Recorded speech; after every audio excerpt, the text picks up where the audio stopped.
Kamusta kayong welcome back to another episode. Pagpasensyahan nyo na at ngayon ulit tayo nakapaggawa ng isang video dito sa YouTube. Sobrang busy ko po talaga ngayon. But anyway, ang pag-uusapan natin ngayon ay dalawang Pilipina. Dalawang kababayan natin na nasa ibang bansa. Unahin natin itong si ate na nakita ko lang sa TikTok. Naisipan kong gawa ng reaction video. At baka sakaling meron tayong kapulutang aral, wag na natin patagalin pa, no? Kasi meron pa tayong susunod na pag-uusapan. Pag-usapan muna natin si ate, pakinggan natin siya. Buried my father in the Philippines. Hi man, how are you? You're from Philippines? Oh, when did you move to New Zealand? 2019. Do you do this every day to get some extra money? Is that your... Yeah, because I don't have job. Cost of living here very expensive. That's why it's hard to save money. I'm selling Filipino delicacies. So This what- one is a good dessert. This one looks like a loaf or like a Caramel custard. caramel custard. Yeah. Let's This one let's is the rice cake with cheese on top. Sticky rice. And this one's a sticky rice. I caramelize the Alright, I can see doon sa karton ng pangalan ay Florida Laksamana. Hindi tayo sigurado kung siya ba talaga itong but I think, si Florida at ang kanyang anak. At ang isang dahilan kung bakit ito ay nagtulak sa kanya na magtinda sa lansangan sa labas ay kawalan ng trabaho sa New Zealand. New Zealand po yan. At mataas na cost of living sa New Zealand. Pakinggan natin. jackfruit on top. This one? Yeah, I think that is $10. Thank you. You look like you work really hard for your family and your little kids. I want to buy all of these for you. Can I buy all of them? Oh, really? Yeah, I'll buy all of them. And then I'll give them out for free. God bless you, brother. Is that okay? Yeah. Oh, Thank God, you next. so much. 10, 22, and then 14, 14. 26, 36. So that's 360. Yeah? Oh, really? Are you sure? Yes, I'm sure. Thank you very much. We can make a few other people smile today as well. Thank you. Just so like that old much. man. God bless you. God bless you. Of course, no worries. You're working hard for your family. Thank you so much. Oh.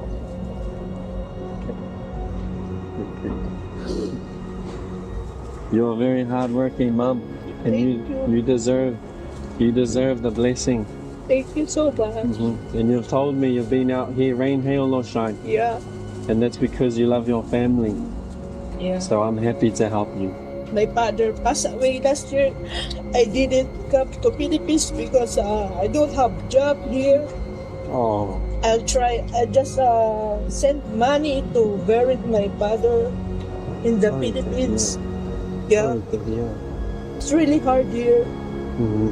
but we just keep trying for our children, for family. For your family. Yes. God will bless you for that. Today he's seeing you. He's giving you a big hug. I'm sure of it. And This is my second son, Johan. Pinakiyod kayo pa din natin. Laki yung panda mo. 300, 400. 400, and your extra Thank you 100. so much. What was your name?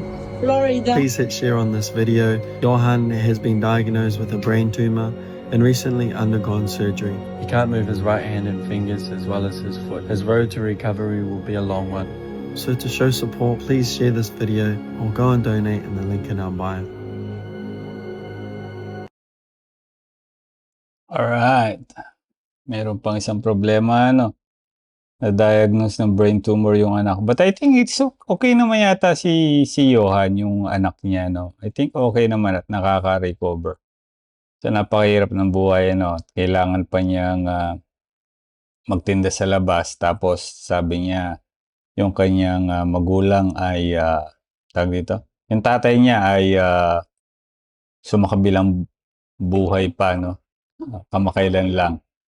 So, it's really hard to see our Filipino kababayan sa abroad na rain or shine, naghihirap sa ibang bansa at nagpapakapagod para lang sa Ay, taas ng cost of living. Here, ito namang isa ang pakinggan natin. Ayan. Isa naman ito. Ang Pinay na homeless sa Canada naman ito, kapatid. Sa Canada naman po ito. Lalong lumala ang kalagayan nito, ang buhay niya araw-araw sa kalye. Oh my God. Homeless naman po ito. Holy Chicharon! Holy Chicharon! Pakinggan natin ang kwento. Ha? Yeah. Pantay mo ako dito? Yes. Kahit anong mangyari, o may security, kaso may security guard na, palisin ka na dito. Yeah. Pero alam nila yung ginagawa ko na nasa school ako, hindi yung inistorbo nila ako na pati English, kailangan pa nilang yano sa akin. Tara, oy, doon tayo kasi private property daw to. I'm just going to pick up my they got me suspended. I don't have a place to stay. No, but this is a private property, so we don't let you sit here. You Yeah, can go and sit here. No, I will get out And in also, I there. just Tara. I came back to here, you know. I can explain everything. You guys could explain to the police officers. No, you can explain. Or I however. don't have the right. Tara, bilang na lang tayo pagkain mo dito. Bawal dito. Tara. Wait na. Thank you. I will buy food. Stand here. Yeah. Tara na, bawal dito. Huwag ka na dito. Kanino ba yan? Huwag mo nang dalhin niya kung kanino yan. At kanino ba yan? Binigay ko na lang yun. Could I ask to wait? Yeah. Kasi kailangan ko magbaba. Kuya, could you hold this one? Huwag na, tapon mo na yan. Ano ba yan? No, I don't like this kind of squash because I'm checking my fucking team too. They get Sorry about that. fucking make themselves. Yeah, I know. You guys can wait too, you know? We're just being fair here. You guys can want to take a Pinapaalis na sila rito kasi bawal talaga rito eh. Ano to eh, Baobali Campus. So,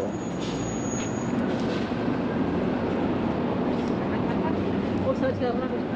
What are you searching? Rain. We don't have anything here. Here is no. Nothing. Just hold a second because it's my fucking fancy. No, you're smoking. Don't smoke. What are you doing? Excuse me. Excuse me, you can't light it. Smoking not allowed here. But you see that I smoke? No. See, That is not smoking. that's Yeah, you correct. smoke here. That's what I'm saying. That's not smoking. Have you ever just Oh, you opened your cannot eyes? smoke here because You it's a have to private take this also property. with you. Take everything with you. Don't make me fucking paranoid in here. I'm gonna tell chicken? Alright. So sad to see our fellow kababayan sa isang bansang mayaman, pinapangarap ng maraming Pilipino na mapunta na doon mag-settle. May ibang OFW, Filipino. I'm not sure if this is an OFW, but siguro. Minalas. I think napanood ko na to many times. Iba't ibang vloggers. Ganyan yung mga content. But it's really so sad to see this kind of content ng ating mga kababayang nawala, no? Nawala sa tamang landas. Mga kababayan ko, ang pagiging OFW ay simpleng pangarap ng maraming tao pero malalim ang kahulugan nito para sa ating mga kababayan. Ano po? Do you agree with that? Yes, you may agree with that dahil lahat ng mga Filipino, especially dito sa Pilipinas, ay nangangarap may ahon ng kanilang mga pamilya, anak, asawa at magulang sa pamamaraan lang ng pagtatrabaho sa abroad. Ito ay pagharap sa isang buhay kung saan ang cost of living ng ibang bansa ay maaaring mas mataas kaysa sa inaakala mo. Sa maraming bansa, hindi sapat ang tingin ng sahod mo lang kung hindi mo alam ang totoong gastusin sa renta, pagkain, utilities, transportation, at iba pang pangangailangan. Dahilan kung bakit maraming OFW ang hindi nakaipon o hindi naka-advance sa financial goals kahit mataas ang kita nila sa ibang bansa. Let's be honest. Kung nasa Middle East ka, okay lang yan eh. No problem dun eh. Kasi kadalasan sa mga employer, trabaho sa Middle East, sagot ang transportation, sagot ang accommodation. Right or wrong? Yes, you should agree kasi ganun yung nangyayari. Especially sa mga kasambahay na nasa bahay lang at hindi pinapayagan lumabas. Somehow, yung iba sa inyo ay napakaswerte kasi buong makukuha ang sahod. Again, ulitin ko, somehow yung iba sa inyo. Kasi yung iba naman, wala namang sahod. Delay sahod, kulong pa, hindi pa makakain, etc. Kaya sabi ko, somehow yung ibang kasambahay. No?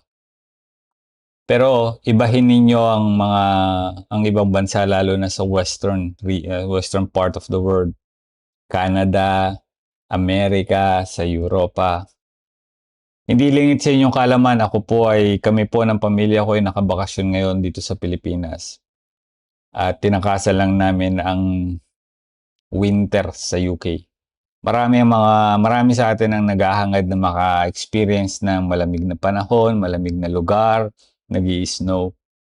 Isa rin kami sa mga ganon. Pero when we arrived there, it's a fucking dilemma, fucking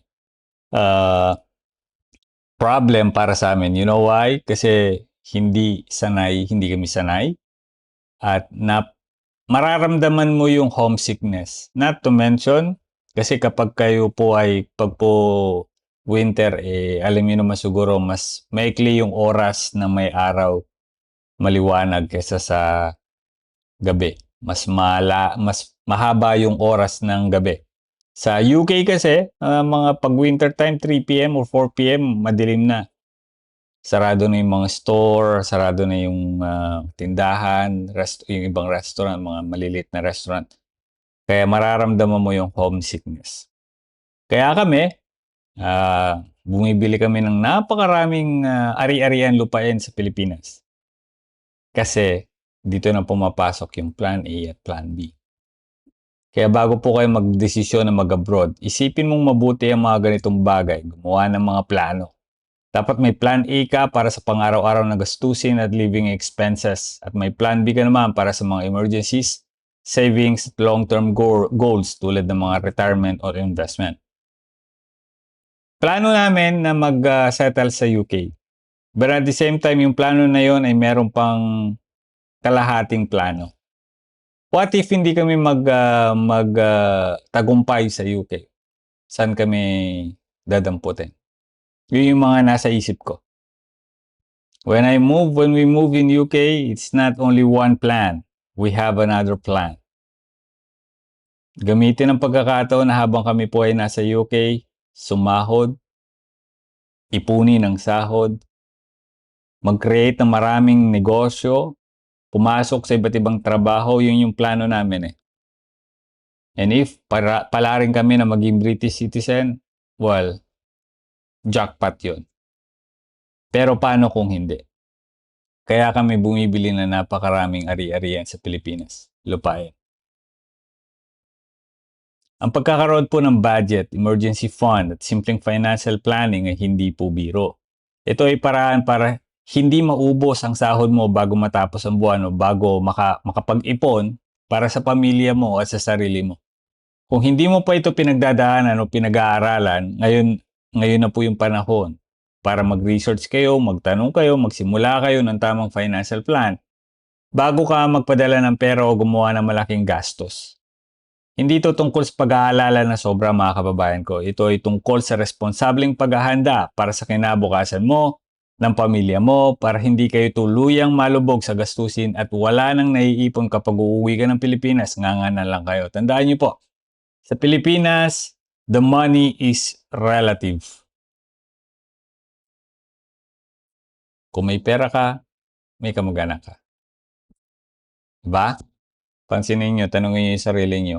Sino sa inyo, sa mga kamag-anak ninyo ang naghatid sa inyo nung kayo po ay paalis na ng bansa?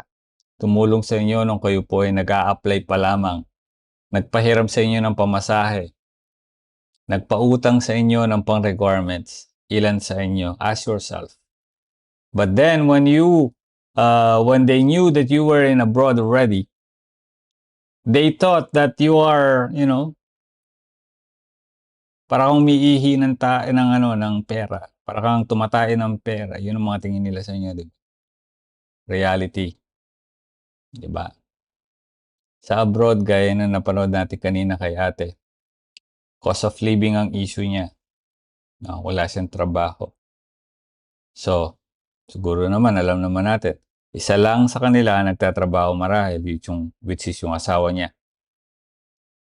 Try to think about it. May anak kayo na na-diagnose ng brain tumor. Tama ba ako? Yung napanood natin kanina. Tapos wala ka pang trabaho, asawa mo lang. Patay kang bata ka dyan. Hindi rin natin masisi yung mga Pilipino bakit they still keep on trying in other country the fact na nahihirapan sila. Kasi mas mahirap din sa Pilipinas. Mataas ang bilihin dito. Feeling ko nga hindi na peso yung pera natin, dollar na.